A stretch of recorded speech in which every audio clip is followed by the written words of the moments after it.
Salut à tous, j'espère que vous allez bien. Aujourd'hui, on se retrouve à faire une petite vidéo assez sympa. Je pense qu'elle va vous plaire. Quelque chose qu'on n'a pas l'habitude de voir sur la chaîne.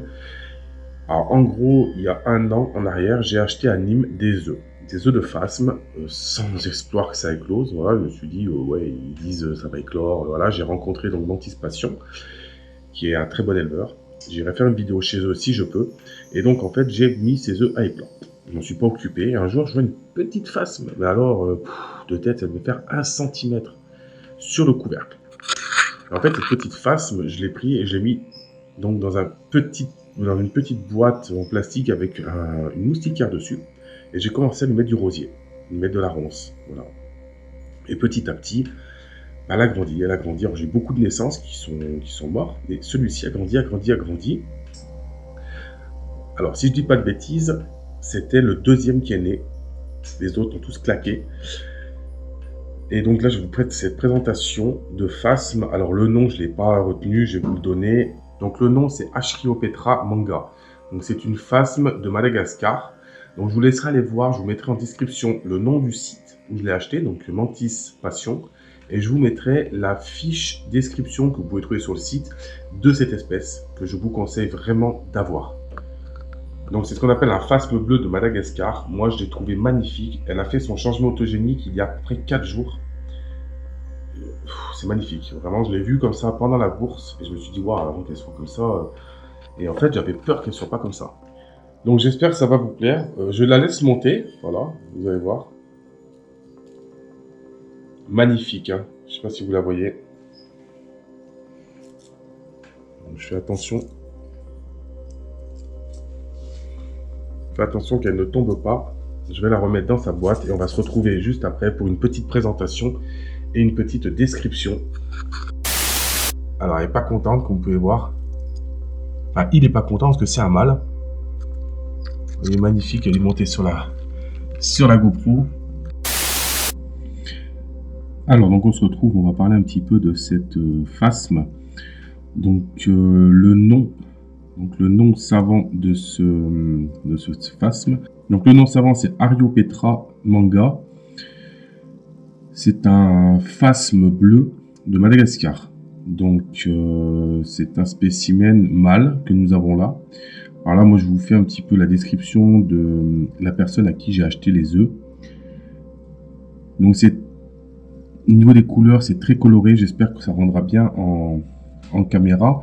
Je tenais à vous faire cette petite vidéo tout simplement parce que je l'ai eu tout bébé, il est sorti de l'œuf et qu'en fait je l'ai nourri jusqu'à qu'il devienne adulte. Et là, il a commencé à faire son changement autogénique. Alors, de tête, ça doit faire entre 12 et 20 cm adulte pour les mâles. Les femelles font entre 18 et 24 cm. Ils ont une croissance de vie entre 4 et 8 mois. 4 à 8 mois ou 4 à 6 mois, ça dépendra des individus. La croissance va être au max 8 mois de toute façon. Donc ils vont muer au fur et à mesure de leur croissance, comme pour une menthe religieuse. Moi je les maintenais dans un terrarium de 30 cm par 30 cm par 60 cm. Donc un terrarium qui n'est pas spécialement immense, mais largement suffisant pour cette espèce. Je lui mettais de la ronce fraîche toutes les semaines. Et c'est vrai que c'est super beau, quoi. Je vous mettrai des petites parties de vidéos. Alors je me mets dessous, si les fruits tombent. Je vous mettrai des petites parties de vidéos que j'ai fait en gros plan. J'espère que ça vous plaira. Là, elle est dans la box photo. Je trouve ça super intéressant. Alors, ce que vous pouvez faire, c'est leur acheter les œufs. Je crois qu'ils vendent les œufs et vous pouvez les incuber et les laisser éclore. Donc, c'est ce que j'ai fait. Donc là, il y a vraiment un bleu turquoise magnifique, vraiment magnifique. Si je dis pas de bêtises, on parle de la présence du poculum. C'est l'arrière, en fait, ce qu'on voit sur l'arrière ici. Après, je suis pas un grand spécialiste des phasmes. Mais j'avoue que celle-ci m'avait vraiment tapé à l'œil quand j'ai vu à la bourse de Nîmes.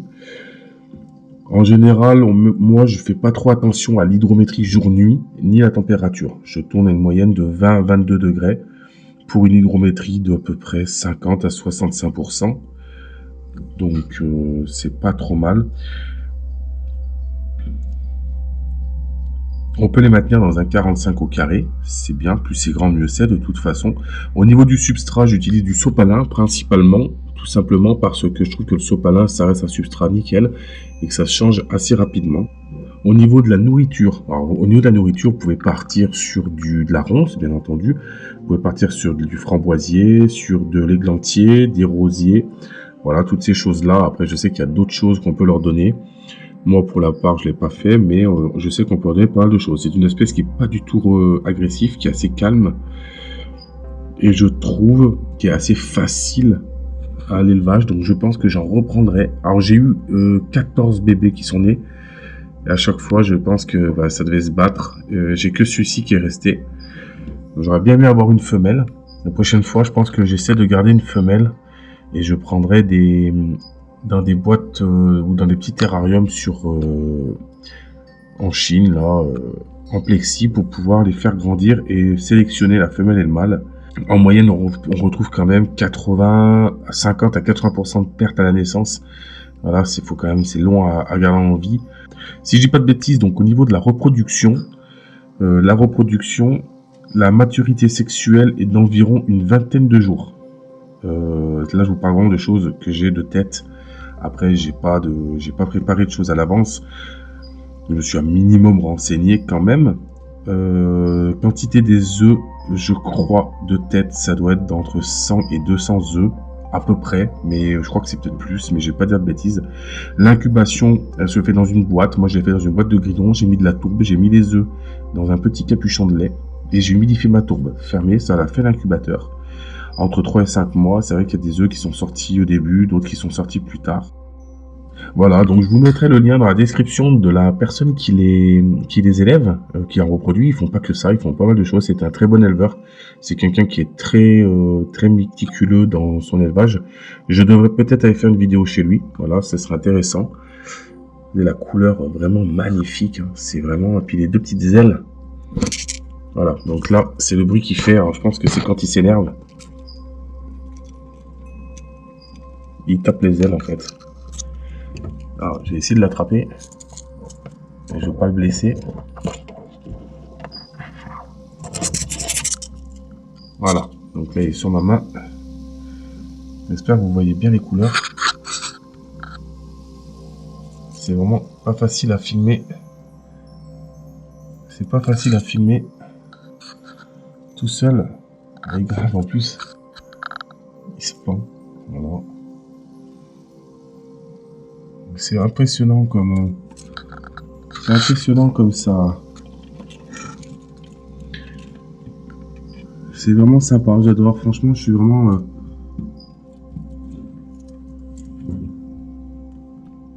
J'espère que vous voyez bien la couleur. Il y a vraiment une couleur magnifique, quoi. C'est ouf de chez ouf, hein. Franchement. Enfin voilà, quoi. J'espère que ça vous plaît.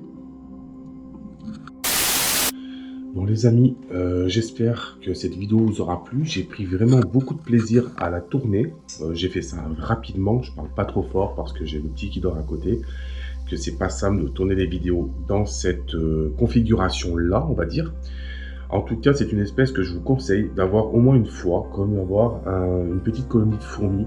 Parce que c'est très intéressant à observer, c'est très intéressant à pouvoir, comment dire, s'occuper, voir grandir, voir évoluer.